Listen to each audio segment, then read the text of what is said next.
Hey everyone, welcome to Conversation Piece with Patrick Armstrong. I am the titular Patrick, and this is a show where we talk about the missing pieces of the conversations we're already having. Shout out to all our returning listeners, and a high five and hello to everyone joining us for the very first time. Thank you so much. My guest today is an Asian American, Chinese American pianist, Grammy finalist, music educator, scholar, activist, dog mom, and lifelong Brooklyn, New Yorker. She is the founding music teacher and arts coordinator at PS 532 New Bridges Elementary, an arts integrated public elementary school in Crown Heights, Brooklyn.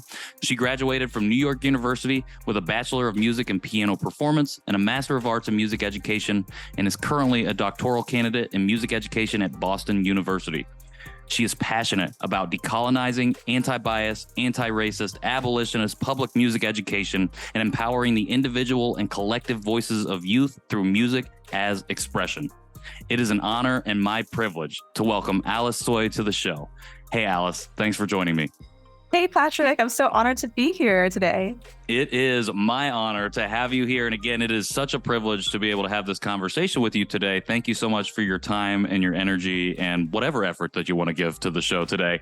A little background context for people out there listening or watching or however they're taking this in right now. Alice and I got connected on Instagram, I think a long time ago, especially like maybe mid-pandemic, I would say, or like early pandemic. I think we started to follow each other and each other's work. And I was really drawn to just your passion towards the social justice aspect and impact of all of these things that were happening. And then we had the privilege of both being nominated as community trailblazers for the Asian American Foundation, and then got to meet in person this past May in New York for TAF's annual gala. And so we had a lot of fun. It was very nice to meet you in person. Very nice to be able to hang out with you and Tony and Rohan and Liz and just be in community together. And I think that was, I don't know, I just felt I came away like really feeling like I met a kindred spirit in terms of like the work and what it is that we want to accomplish and what it means to be, I guess, an activist and an advocate. So I just wanted to say, give our listeners and our viewers a little bit of that background and just say thank you again, because I feel like your work really has helped inform what I want to do from a storytelling perspective with this show. So thank you. I appreciate all those kind words. And I definitely agree. I feel that I'm in kindred community with y'all. All the people that you named, Tony, Rohan, Liz, are all incredible folks. And, you know, I think it's so special when you get to be in the same shared space as someone. It's almost like the presence itself is enough. And then when you get to talking, it's like the icing on top. You know, you get to just even hear and dig deeper while also just casually talking about life. So there's such a great connection there for me too. 100%. And like, we really hit it off, I felt like, especially you, Rohan, Tony, and I. And we were just like in the group chat, like we were just having a real good time, having not only just a good conversation, but like deep conversations about what we want to see from like events like that and just the types of things that we want to see for our community. And again, that's like one of the things that I walked away with was, how do I take this energy back to my local community and really do the things that I see my friends doing in all of the respective places that they are? So again, thank you for giving me that energy, for hyping me up in that way. Even if you may not have known that was what was happening, definitely was. And I got a lot of things cooking here in Indianapolis, and I can't wait to share them with everyone. But that's not what we're here to talk about today. We're here to talk about you, and we're here to talk about the things that you're working on and the missing pieces of conversations of the things that you're involved in. But before we get to that, I introduced you a little bit, gave a little bit of the things that you are currently doing, currently involved in. But for people who are listening and watching who may not know who you are, do you mind sharing just a little bit more about yourself? Yeah, sure. So my name is Alice Tsui. That's spelled Tsui. And in Mandarin Chinese, my name is Xu Xiaolan. And so a little bit about that, because I like to talk about name also, is that my dad emigrated from, my family's originally from Shanghai, China. And so my dad emigrated from Hong Kong, which is why my last name is transliterated as Tsui. And just a little bit more nuance on that, if my parents had immigrated from a different, not Hong Kong, but just other parts of the mainland, my last name would be XU. And so that's like a difference in transliteration, right? And how nuanced the Chinese languages and dialects are. And then for my Shanghainese name, actually, it's the same thing as Mandarin, but just in Shanghainese, it sounds so different. It's Xishale. So there's just so many variations on that. And I think it's important to talk about name because so often we talk about just like reclaiming parts of identity, which I know you talked about in other interviews that you've had on your podcast, which is fantastic and needed. So that's a little bit about my name. I'm the first generation to be born here. I identify as American-born Chinese, ABC. And I am the first in my family to pursue higher education, go to college, all that jazz. And I founded a music program at New Bridges Elementary. I'm going to go into my 11th year of teaching, which is wild to say aloud.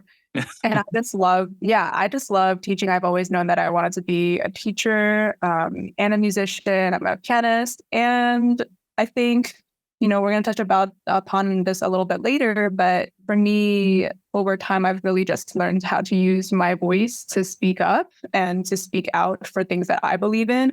And a lot of that work happened in the classroom first, and just having conversations with kids who are so often more honest than adults are in having conversations and being ready to just share what's on their heart and mind. And I've really been inspired to do the same from my children. And with that, I guess that brings me to my like intersection of different roles that I have as an activist, as a scholar in my writing, and as a teacher. Amazing. Thank you so much for sharing that. Did one come before the other? Was music the passion first and then education? Or did education come first, that love, that passion, and then music kind of followed along? And then obviously they married at some point and became one shared goal. Yeah. So I started playing piano when I was 4. And another Asian stereotype that I aim to dispel is that I loved playing piano as a kid. It was not something that was a chore or that I hated. I just loved it because it wasn't presented to me as a chore. And at the same time, I still understood that my parents had to make financial sacrifices to support me playing piano.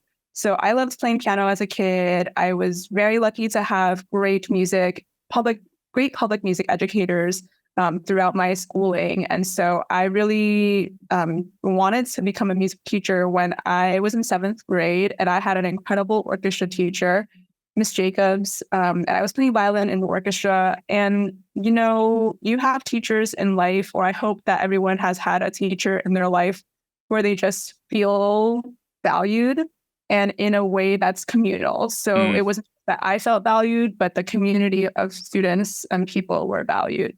And that's something that really stuck with me over time. And she's a big reason, Ms. Jacobs, why I am a teacher today and that I seek to value students in individual and communal ways as well. So I guess it's a little bit about how that intersected over time. And I have just different passions also on the music side, which so often is separate from the education side, but for me, they are intersecting too. Was there a specific moment that you realized this is going to be what I pursue? Or was it just or was Miss Jacobs kind of the catalyst for that? Like you said, kind of like helped you see this is something that could be. Was there a specific thing that happened where you were like, yes, like I was on the fence, but this is now where I'm going to go. This is the path I'm going to walk down.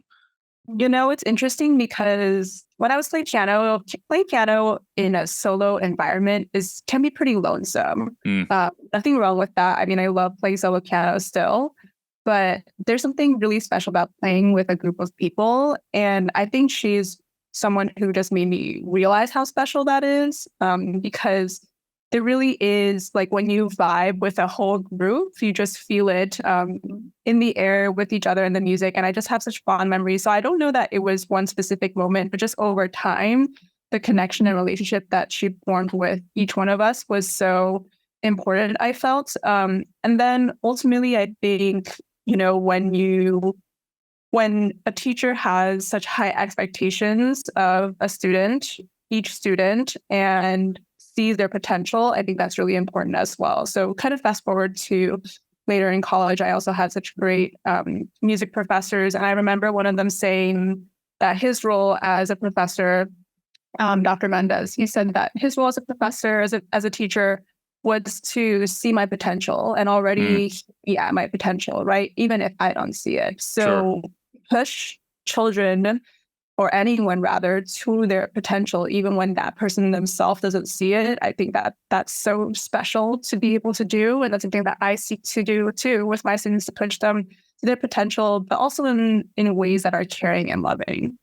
I love that. Thank you so much for sharing that. When I was doing a little bit of research leading into this conversation, something that I saw as a recurrent theme and throughout was this deep-rooted love and passion for being a Brooklyner, like being from Brooklyn. I don't know if I've used the correct nomenclature there to describe a person from Brooklyn, but like that passion, those roots run deep in you and your work. How have they informed what it is that you want to do, not only from like a music educator standpoint, but from your work as an activist and an advocate and doing things from a communal perspective? First of all, I love this question. And every time I hear Brooklyn, I just want to be like, Brooklyn. We don't refer to ourselves as Brooklyn. I know. I told myself I wasn't gonna say that, and then it just slipped out, and I'm like, man, that sucked. I'm like, I really hated that I said that, but it's out there now. It's out there. But it's all good. I feel like people in New York just either use native New Yorker or just say like, I'm from Brooklyn. I don't know that there's a particular term for that, but there's such pride for that. And it's so interesting because no one's asked that question. So to me before about this level of pride, yeah, I grew up here, and raised here. And I think there's something so special about being in Brooklyn because you're at an epicenter of so many neighborhoods filled with different cultures. And for me, a lot of that included hearing hip hop music all around me. And I think that, when you look at my like resume and stuff like that, you see classical pianist and things like that. But at the same time as that, I also was listening to like a lot of Jay-Z, Biggie, all the rappers, because it was in the streets around us. And so that was a huge influence. And then I don't know, just over time, there's this inherent love for the people around you and continuous learning from the people around you. And I think that's what really made me think about learning more about the history of Brooklyn and learning about the history of hip hop in Brooklyn. It's interesting that you're bringing this up also because this year is the 50th anniversary of hip hop when it was created in the Bronx, but there's so much history of hip hop in Brooklyn as well. So all of that kind of coming together for me, for a long time, I saw that as very separate from my classical piano identity because it wasn't modeled for me that it could intersect. And so over time, once I started to think about it, like, why do I sever these different aspects of who I am? But in my kids who I teach at school, like we can rap and we can also like play classical violin, right? There's all the things that we can do. There's no limitation. And those can intersect. And there's so many amazing models of that now. Like I even think about from Beyonce's homecoming show, right? You see all of these amazing Black musicians, Black dancers in the background, but also playing traditionally Western classical instruments. And there's value in that, as well as value in the drum line and that can be married together. And there's a lot of beauty in that too, because I think it's important in music not to discount one or another, but just think about those bridges. So that's a little bit about that. And then in terms of activism, for a long time, I didn't really understand the stories of Black history from New York, and because it wasn't in the textbooks, and for that matter, Asian history in New York either. And only over time, from my own curiosity, I started to just kind of look into it. And there's such a deep history of both things. I mean, I even think about the term Asian American. I say this often in presentations, but the term Asian American is a political term that was coined by college students in California who were inspired by the Black Power movement. And that's not common knowledge. It needs to be. It needs to be common knowledge. And I think that there's just so many creative ways to amplify this information for people. 100%. I appreciate you sharing that. I appreciate you sharing all of that background context because I think it's really important for and lays the foundation for this conversation we're about to have. And I think that particularly your ties and your roots in Brooklyn and your community itself and the way that you've gone about learning this history is really important because it gives you that unique perspective on this entire conversation and what things are missing from it. So let's get into that. What do you feel like is missing from the conversation around both activism and education and how those things kind of tie together? What do you think is missing from that? Yeah, there's so many missing pieces on on all of these aspects, and these are big ideas, right? When we talk Right. about activism, when we talk about music education or education as a whole. And so for me, first, I think it's that we all view education, music education, and activism through our own lenses. And you actually already hit on one of the points that I think is missing from the conversation, which is that we all walk these very nuanced lines and careers and lives in which we can all activate individually to make change, right? Activism, like for me, activism doesn't, the rallies, the protests are extremely important. Activism is not just that. And so Right. often we reduce it to just that, what makes the news media cycle. We're not actually accounting for what's happening behind the scenes, right? Even from behind the scenes of like planning these events for the people to the celebrations that happen afterwards. And there's so much joy. And I think that leads me to my second piece that's missing so often, the joy factor, right? Activism doesn't always have to just be stop Asian hate, right? I think what a stop Asian hate, for example, it's not activating enough for Sure. me, right? It's just like, just because you stop something doesn't mean that you're starting something else. Right. Well, literally the word stop is like it's like it's almost like a barrier in some ways. And it's so interesting because I was part of a couple of conversations during the pandemic when terms were being thrown out to see like which one would stick. And I find it so fascinating that Stop Asian Hate was the one that stuck because there were terms of like Stand for Asian Americans Right. or Stand for API or Uprise, right? Things like that, that to me were much more activating. So what does that say about where we are in our Asian American movement, where we're just asking to stop? So those are things that I think about as well. And then the one more point that I think is missing from the conversation is, or two more points. One is affirmations. So for me, affirmations weren't a part of my lived experience growing up.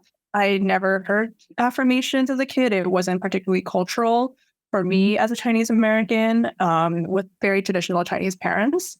And so I can't even recall any time that I said like I mattered or any like I statement that was affirming Sure. in that way. And I think that, or I know that I didn't even know what an affirmation was until I had to teach it. So Okay. I couldn't like really define the word. And then I had to teach it because everyone, we were taking that on in our school for the teachers. So knowing that, I started to see the power of affirmations with students in a song that I had taught that included the affirmations in the chorus, I matter, you matter, we matter, which you'll see I say a lot now. And so with that, it's one thing to say the words one time. It's another to start to dive into them and have conversations about them and sing them communally. And I think seeing the power of that really shifted my perspective on the power of affirmations in one's life. And that's part of that activist meets educator role for Sure. me. And also I hope for others.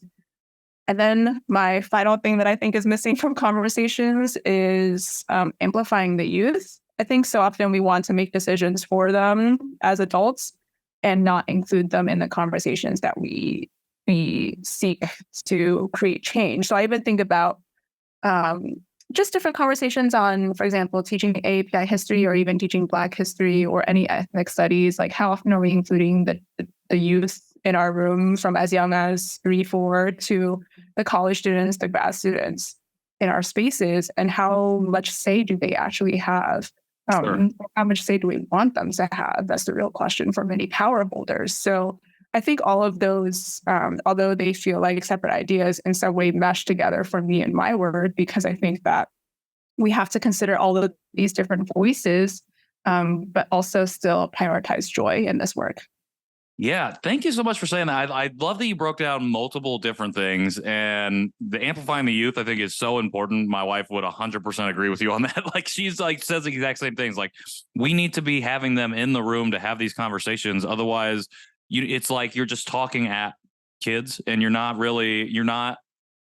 know what it is. You're not asking them what it is that you need, what it is that you want. How do we support you best? It's like, we'll tell you how you get supported. And if it doesn't fit what you need, then you're over here, I guess, and you Yeah, get left out.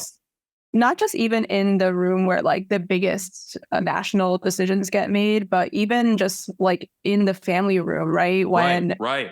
Or the neighborhood room or the after school room, right? How often do kids have choice in our spaces? And if we have to ask that question, how often, then it means not often enough. And instead we need to just give them the majority. Like I even think about it from a math perspective or a percentage perspective, like how much time is my voice on versus my student's voice being on, or the youth voices on in adult spaces too.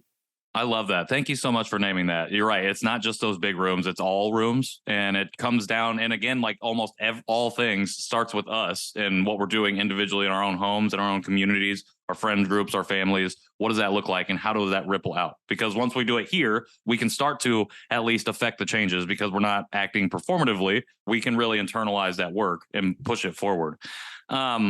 I really appreciated you talking about affirmations in the way that you did. Like, I didn't grow up with affirmations. I grew up like I love you and you're supported, but not like you said, the I statements of like, I matter, I can do these things, like I'm important in this way. And I love that you like, your first real defining moment of that was with your students, like leading a song. Can you talk about, if you remember, the feelings and the moments that specific song, like when that happened? Like, was it just like an instant, like light bulb, like, oh, dang, this is something that I've been missing in my own life, like from an affirmation standpoint? Or was it like you did it and then you saw how it affected communally with your students and everybody involved, and then like you simmered on it and then it kind of grew from that point? Yeah, there's a couple of layers to that. Singing that, speaking that in class, I just remember it being just very different from how I taught previously. So this was in 2016 when I taught this song. Okay. And even further context of that was that my principal and I were continuing to see the continued Black murders across the country at that in that summer. And then we just saw how it affected our community and how painful that can be for Black children, for all children, unfortunately. And so seeing that, we wanted to be able to respond and also do this in a way that can reaffirm students. But it's also like still, I at that point had taught some affirmations before then at a school, but not as deep. Sure. And so I think the moment where it really blew my mind in a way that I knew that I would be thinking about this past the moment was, so as a music educator, when I'm directing performances, as many directors might know, you're just kind of in direction mode, right? You kind of soak in everything that's happening from the audience. But at the beginning of the show, my principal had asked that I teach the chorus to the entire audience of families. So it was a response, and I would sing a line, and then they would sing a line. And they were invited to join in as they wished when we did this as a whole school finale. So just imagine, and this is on YouTube, just imagine like almost 500 children singing this, and then multiply by parents. So like 1,000-ish people and gathered together, singing, feeling this. And I just remembered that it just felt different at the time. And then afterwards I was like, this is such a powerful, as the title says, moment where children can say for themselves that they matter. And for that matter, all of the adults in the room who are watching them, right? Because I think so often when we think about teaching and music education or education overall, it's so much like I teach, you listen, or you absorb, right? That's the banking model, but it's not that. And I think that's where things really just shifted for me, where it's like, oh, an individual affirmation can become a communal moment. And with that, I started to seek additional ways to create that, have students create affirmations over time, have them write, songwrite, rap, etc. And it just really opened up new levels of both creativity and ways to affirm the entire community. I love that. And I feel like what you just said is going to be something that just rings through the rest of the show for until I quit doing podcasting. An individual affirmation can become a communal moment. And I think, that's what I think it gets to the heart of this concept, of this idea of you got to be able to work on yourself and know yourself a little bit in order for you to go and do the work that you're meant to do with other people. And I think we lose that when we don't grow up in a culture of affirmations, of learning about how to love yourself, give yourself grace in that way, and where it's really, regardless of whatever the context might be, like we're pushed to always succeed. And we operate under this mindset of scarcity because our families feel like that's what is the only way you can survive, because society tells us that's the only way that we can survive, because white supremacy exists in all of our systems. And that's the reason that we feel like there's only one seat when there's 100 other seats over here, but we're only directed toward this one seat and told this is all we can have. And when that's all that you can have, you don't know how to affirm yourself because you're like, I have to tear this person down. It's not, how do I build myself up? It's how do I tear others down to succeed. And then by doing that, we tear ourselves down in a way, because we're not operating from a place of community. We're operating from a place of individualism that is very toxic, and it radiates toxicity outwards. And it's because probably we don't really know who we are as individuals to be able to then meet other people where they're at on their journeys, in their identities, whatever communities that they hail from. And so I feel like it's so important, and I really appreciate you naming this, to be able to recognize when you have probably never given yourself the permission to give yourself those own individual affirmations, and then to be able to start reclaiming that. Because then once you start doing that work, you can really go outwards and find your way towards moving in a communal way and working within the community itself. Absolutely. I mean, I think it's so key that you named the harm. And I also do want to mention that saying the affirmations for the first time was very uncomfortable for me, particularly because if you're not used to that, right, then that becomes a place of discomfort. And then you have to interrogate yourself. It's like, why am I so uncomfortable with saying that I matter, or that my voice matters, that my voice has power? And then the other part that was interesting that you just named was, if we keep functioning at the cost of what white supremacy wants to do to us, then we'll never be able to uphold the joy and uplift the joy that is within us. And I also want to name that joy is complicated. I think that so often we equate it way too much to happiness. Yes. And joy is a complex emotion. And I've done a little bit of work personally and just thinking about how when we think about joy, so often it's intermixed with reactions to pain. Something painful or multiple things that have been painful must have happened for certain aspects of joy to occur. So I even think about the Stop Asian Hate movement again, and the Black Lives Matter movements. There have been so many joyful moments of intersection where communities are coming together and learning how can we support each other. The one line that I've written before is how can we get off each other's subway stops and just go into the community and chat, right? And as opposed to just staying on the same lines and not just going out there and trying to figure out and have conversations. So there is the pain, though, that has caused these movements, but somehow we have uplifted, and I hope we continue to uplift that joy that's necessary in this work. Absolutely. And man, you are just dropping so much knowledge here. And it's only been like 20 minutes. I'm like, I don't know, how am I going to fit all this in here? This is amazing. Thank you so much. And I think you're totally right. And I love that metaphor, that imagery of like, how can we get to a point where we can get off at each other's subway stops and enter into those communities and feel welcome, and I think this is a thing that's a big issue with inclusivity. Like when we think about inclusion and the way that I feel like it's talked about right now, we feel like we people outside of another community feel like we have to be included into those communities. And like, that's what inclusion is. Like, oh, well, now I completely understand your experience. So I can come to the barbecue. I can come do whatever this thing. I can come to the Lunar New Year celebration, whatever it might be. And I think that's the wrong way to look at it, because at the end of the day, you can never fully understand somebody else's experience, especially if you don't come from those communities.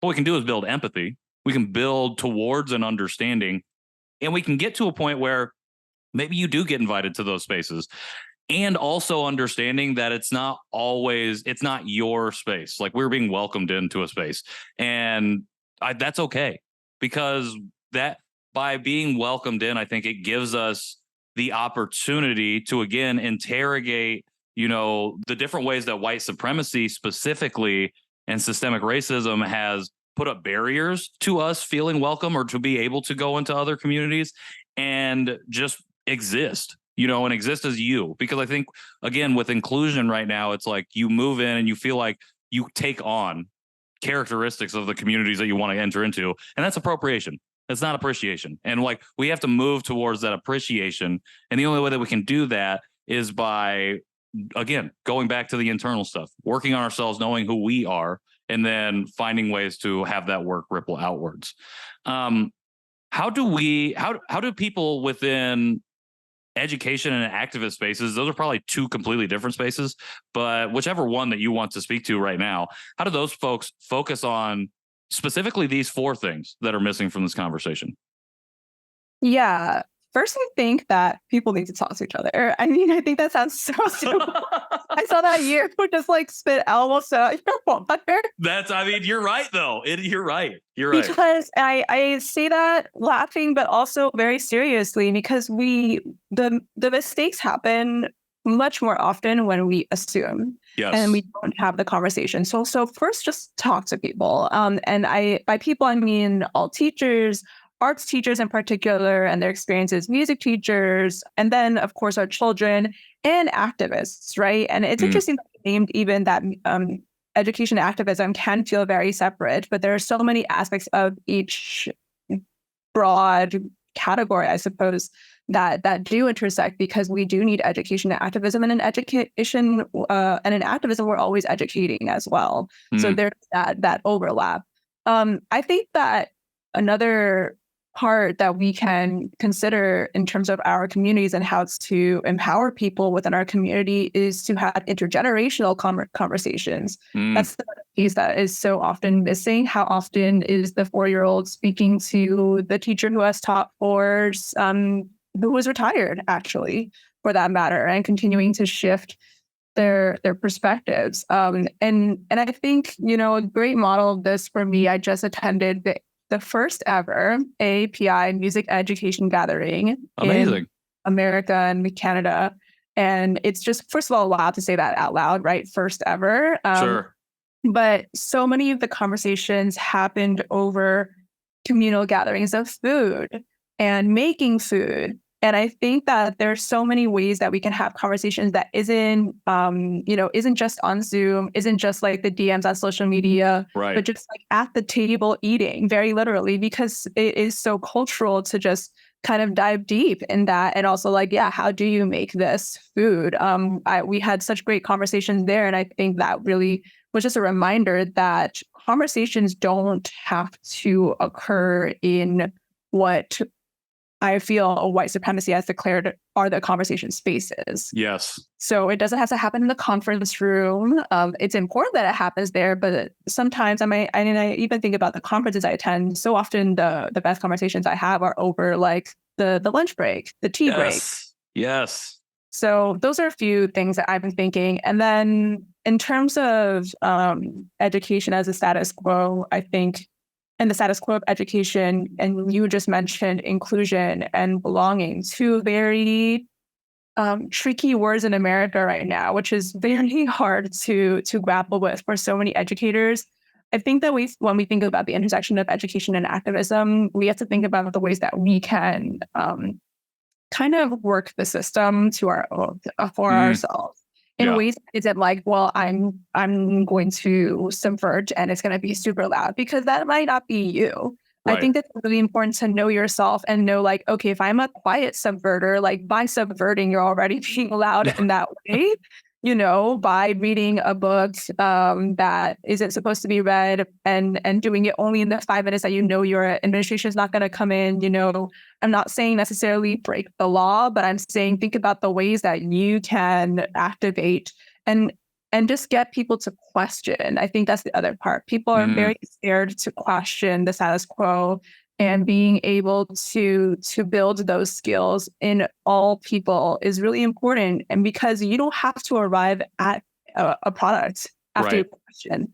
And so I just think even about my own teaching philosophy, I'm always still continuing to question my work in activism. Like, that's something that is continuous and lifelong. And it's okay that there's no flashy thing to produce and show the audience afterwards, right? Because it's for you. Well, I think you hit it right on the top of the head at the very beginning. Like it is at the end of the day simple. It starts simply. It's like we got to be able to have these conversations with each other. And I really appreciate you brought up like stay questioning. I think this conversation I've been having a lot, and I had this kind of conversation on an earlier episode in the show with the guest Paul Lapito. We talked about discernment and the ability to learn how to discern and like be able to pick the different things out of the things that you're learning or you're seeing or you're hearing.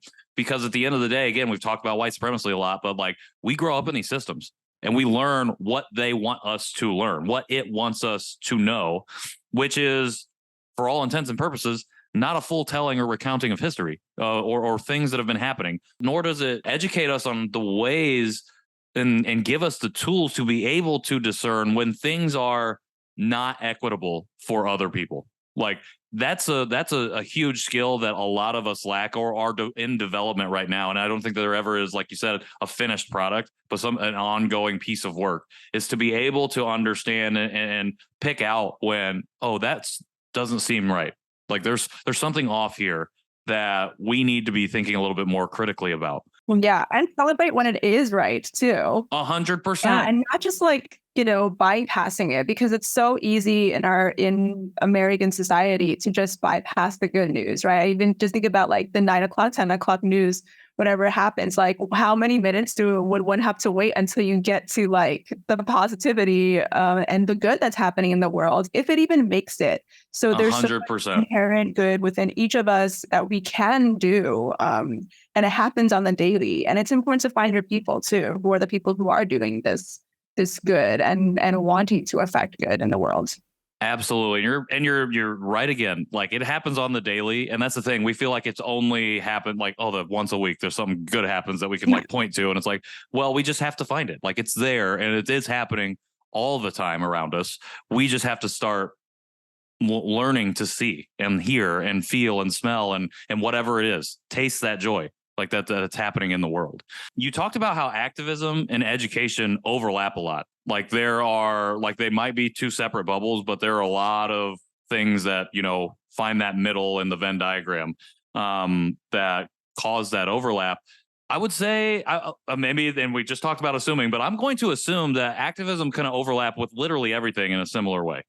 Yeah, I think it's important. It's the other part of that overlap is that I think it's important for everyone to define education and activism for themselves, because Okay. traditional forms of education and activism, right? When we think education, we think school. That's like very often the first thought bubble. And then when we think activism, we think protest, right? And so, but those are just only two spaces, right? So where it overlap for you personally, or if it doesn't overlap, like why not? It goes back to the questioning. So I think for me, it's that continued questioning of what does this look like in my own life, right? Do I even describe myself as an activist? I mean, that's something that I continue to grapple with as well, Sure. like semi part of my bio now, but I always think it's kind of strange, right? Because I should try to activate every day in whatever capacity. Sure. What is the difference between that and someone who's like an activist, right? Because I don't necessarily liken myself to the Yuri Kochiyama or basically Boggs, but I do think that I activate in ways that are novel. And I think that's what's exciting about both activism and education, because education, of course, does not have to just happen in schools.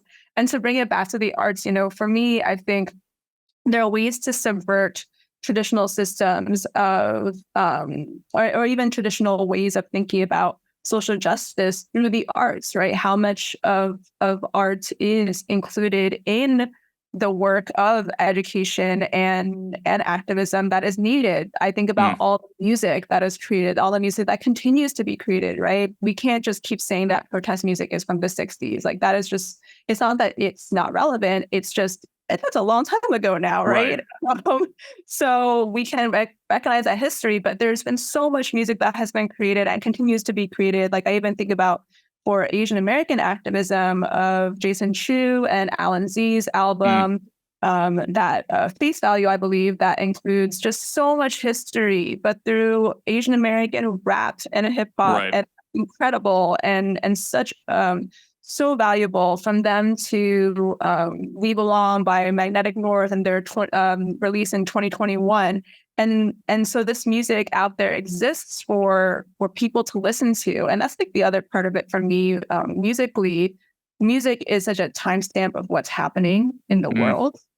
And if we continue to, I think about like very often our younger selves, of course, would have more time to just be like, oh, like let's listen to the radio, or like, what can I download on Kazaa or Napster, right? Kazaa, deep cut, yes. Or Winamp, oh my gosh, right? Like, and have it play, potentially download a virus while at it too. But like, we would go on so many like just explorative, but not appropriative ways of understanding ourselves and like, oh, why do I like this? Why do I not like this? What do I resonate with? And that's ultimately what it comes back to for me. Like music is such a way to connect and to understand oneself as well as understand the community. So I think that people who are outside of like education and activism and those who are in it can continue to just explore and understand themselves through arts, through music. And it's okay to not like things too. I think that's really important to name out loud, right? Just because I'm naming you song, listen to it, and you can hate it, but you have to understand or wonder, why do you hate it? 100%. And that was actually going to be the question: was how do we folks who sit outside of those spaces specifically address these things? And and you named it right there. We just have to we have to define it for ourselves, and we have to keep exploring. Not appropriating, but exploring these different things that are out there and learning for ourselves, forming our own opinions, stay questioning, stay critical, and not only interrogate the bad stuff, but find the joy, find the good things that are happening out there as well. So I really appreciate you naming that. I came across a speech that you gave at a rally in New York 2 years ago, and it was incredibly moving. Like I was like, okay, I'm not going to cry. And I was like, by the end of it, I was like, okay, I've got tears in my eyes. But you talked about a lot of the stuff that you're talking about here in this conversation. And I wanted to ask you, have you felt that things have changed for the better, for the worse? How has that shifted in these past 2 years? Yeah, it's been a while since someone's asked me this actually. So this is an interesting reflection moment for me now. I do think that things have shifted for better and worse. And I think that's important to acknowledge in any movement for justice, towards justice and liberation. So I do want to acknowledge, and, this comes off a week, and I don't know if you've been following news in New York, but of continued anti-Asian hate that has occurred in New York very recently, and with youth as well. Yeah. And it's very tricky for me because something that I feel is very unique to my positionality as an Asian American woman who teaches mostly Black children, that there's continued community to be built. I think that's the first takeaway, that we must continue to do the work for children and consider what the ways that we as adults can create spaces for youth to interact. So I think about it in terms of also like the history chapter book, right? Like the history on one country was very separate from the history on another country, and it wasn't intersecting, right? Like that's not really how history worked. But it was like, here's the chapter on Spain, and here's a chapter on Australia, It right? does feel like it's like the history starts with America, and then it's like they just put the countries in as like we interact with them. Like, wait a second, what's happening here? Right. Yeah. So it doesn't like, it's not reader friendly. It's like, that's not how it works. People migrated, people moved, and they interacted. And what were those interactions? And I'm so glad that you name yourself as a storyteller. That's in some ways what I'm trying to do in my dissertation too, just share different stories. So I think in terms of how it's shifted for the positive, I see so many great ways that different local organizations are coming together to build these spaces. I even think about, for example, in Chinatown in New York City, there's so many different moments of joy and sharing and dancing that are created now. And I think that I don't know that that's necessarily a direct reflection of what I spoke about, but I'm so glad that those spaces more importantly exist now and on a regular basis, right? Because I think that's the other part of a rally or protest. That's one moment in time. And we have to think about ways that are continuous and continual for everyone. So that's one way that I think that, there's hope for children for sure, and hope from children to be in these spaces that can be intergenerational. And then in terms of what's important to acknowledge is that there does continue to be rampant anti-Blackness in the Asian community.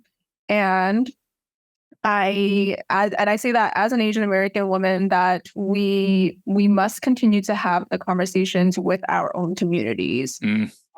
And it's hard. It's really hard. And sometimes I think the other part of activism is that it's okay to sometimes not have them and then come back later. Because it just takes time. It doesn't happen overnight. I can't even say myself that I realized everything like overnight after one sleep. So everyone is at a different point in their own journey. And as long as we continue to sustain the work that brings communities together and also creates space for individual communities to feel at their own pace, then I think that we are moving towards greater change. And of course, we need to continue, of course, advocating for teaching of API history and Black history and all ethnic studies for that matter at all levels. 100%. Thank you so much for sharing all of that. I think I appreciate you taking the time to have that reflection first off, because it's like, I feel like there's so much in the speech that you gave that was really foundational to that moment. And I was thinking about it as I was watching it. I was like, I hope just because based off the energy and emotion that were radiating out of every word and everything that you shared, I was just found myself thinking, like, I really hope that there have been shifts in a positive direction for this. And I'm glad that you're able to name and see some of those, and to also name that, like, even within our own community, like, we got to do better. Like, and we got to continue to have these questions specifically around anti-Blackness, because you hop into an Instagram post comment section and folks, it is not great. Like, it is bad. And it just goes to show, like, we can't rest on our laurels. And we also have to recognize that sometimes, like you said, we have to step away from the conversation because we got to protect ourselves and our own individual well-being and mental health, and be able to, because if we can't do that, then we're not going to be able to show up in the ways that we want to. So that's so important to name. And so one quick point that I think we can learn from my students is that my students are and many of them now are able to, and particularly since 2020, have been able to very clearly, of course, as they always have been able to say Black Lives Matter and why Black Lives Matter, but also able to name why it is important to stop Asian hate. And I think that provides so much hope for me also as a person to just hear children explain it so simply. And so just continuing to find those ways that we can interact with children, because I think so often we are always like seeking the adults, but honestly, children are the truth speakers and the people that we can learn so much from. 100%. And like, I mean, it just takes us right back to that a circular but also forward pushing conversation of, like, we got to have the youth in these rooms, in all the rooms, and we got to be having the conversation. It's as simple as that, folks. We got to be able to have these conversations with each other, with the people in our lives, and especially with our young ones, because they're the ones carrying the future forward. And that's pretty important, I think. It's important that we're doing it now, and it's important that we have an eye on the future as well. Alice, you have just been educating me and our audience on so many different things and in a very, very short amount of time. And I really, really appreciate that. I really appreciate all that you do, not only that you've done for us here, but that you do for your students, for your entire community, for Brooklyn itself, for New York as a state, all that you're doing there. And it takes a lot of time, energy, and effort and emotion and everything to do all of these things. Who are you learning from right now?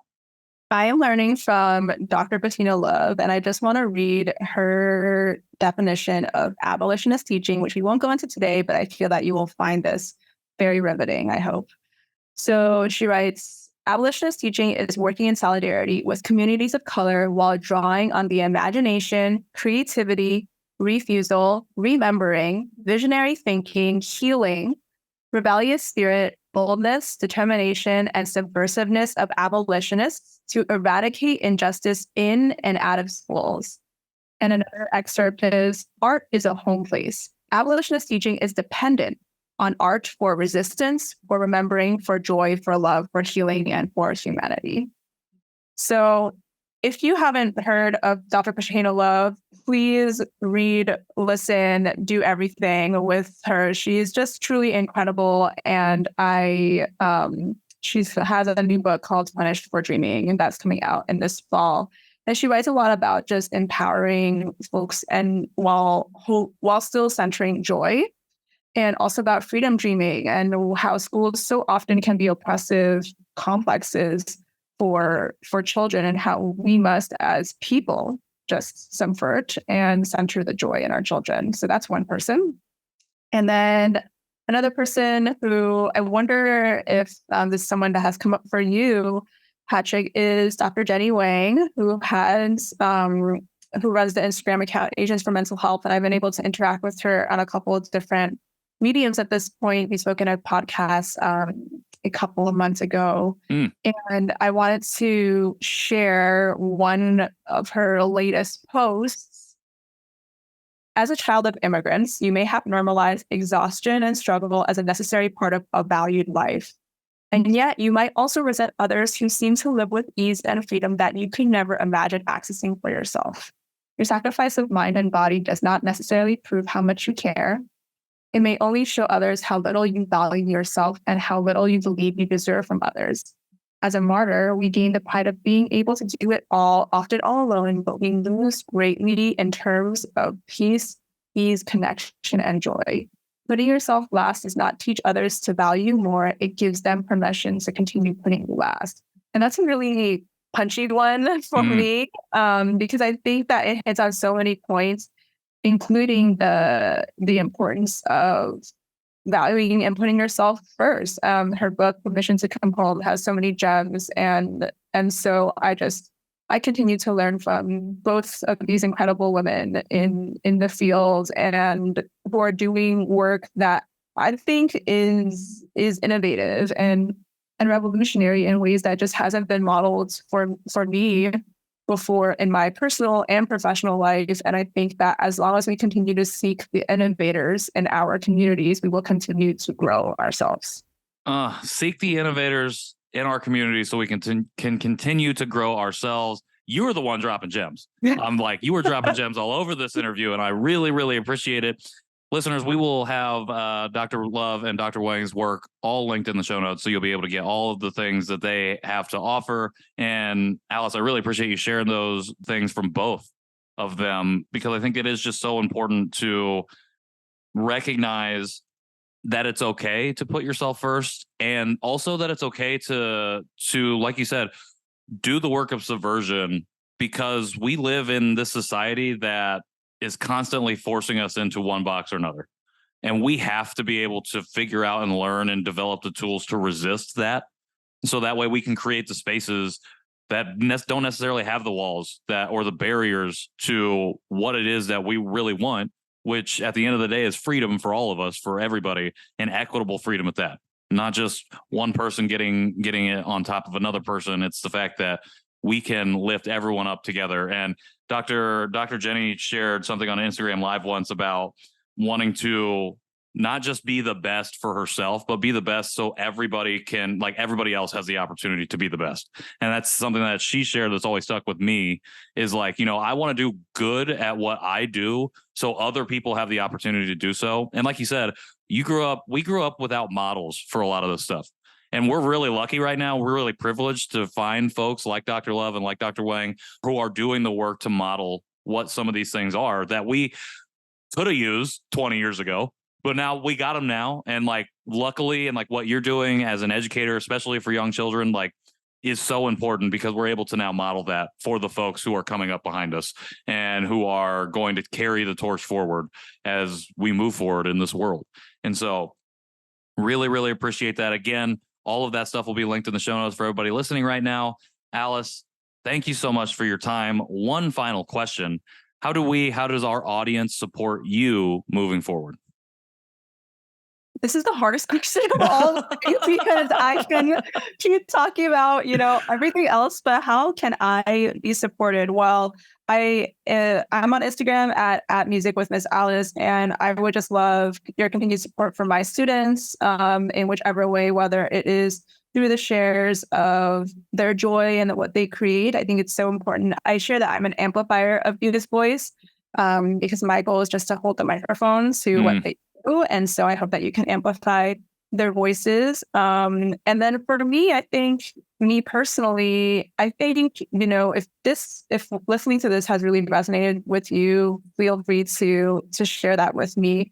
And I think that it's important to continue to have these conversations and continue on our own journeys. And then the final thing I think is I'm curious to know how affirmations have played a part in your life, if at all. And if you would love to continue to have that conversation with me, I'd love to hear about it. I love that. I keep getting so many great answers to this question, and this is one of the best ones. And I love that last one. Folks, if you've learned or figured out how affirmations play a role in your life, go ahead and reach out to Alice. You know how to find her. You can do it right here in the show notes, or you can just type that handle in right now into Instagram. Also remember, folks have a certain level of capacity for things. So if you don't get a response right away, it's okay. Like, if you don't get a response at all, that's also okay. Just know that people are out there and these things happen. And everybody who operates in all of these different spaces, trust me, tries to get to as many people as possible. I know it might not seem like that sometimes, but that's what it is, because there's a lot of work to be done, and social media is but one tiny, tiny piece of the larger work at play. Yeah, thank you for modeling that, because it's so important to say that. Because I say in theory, of course, I would love to hear your voices, right, but it really depends on my time of year, like what is happening in my own personal life. And, of course, like, compensate folks too, right? Like, if you want to be supported, feel free to compensate, and because it is labor ultimately. 100%. So, we can all be supported.